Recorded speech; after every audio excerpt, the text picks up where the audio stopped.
Седништата од минатото последен век повторно се појавуваат во Битола. Досега најголемиот арсенал на неексплодирани убиствени средства е откриен непосредно до стадионот под Тумбекафе и зафаќа дел од патот. Станува збор за неексплодирани артилериски гранати, заостанати од Првата светска војна со калибар од 75 мм и голема убиствена моќ, и досега се откриени над 4000 парчиња, но се предпоставува дека ги има барем 2 до 3 пати повеќе.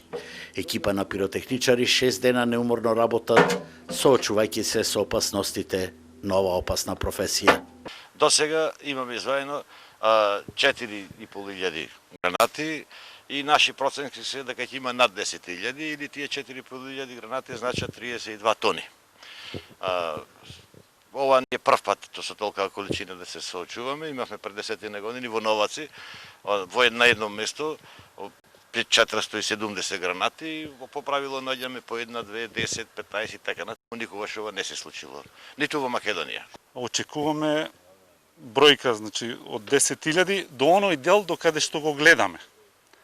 А ако до таму кај што стигнеме, ако продолжиме под патот, тогаш не знаеме до која бројка ќе стигнеме. Значи ќе стигнеме секако до 80 тони гранати, најмалку, во кои што ќе се собере 5 тони чист тротил.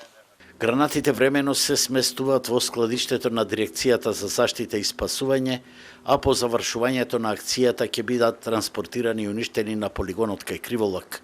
Просто е неверојатно како еден век овој огромен арсенал се криел само на 2 до 3 метри подземја, веднаш до градскиот стадион. За среќа, на гранатите запалките им биле извадени, но потенцијалната опасност од оган или експлозив можела Битола да ја крене во воздух со 100 тони нови експлозивни средства.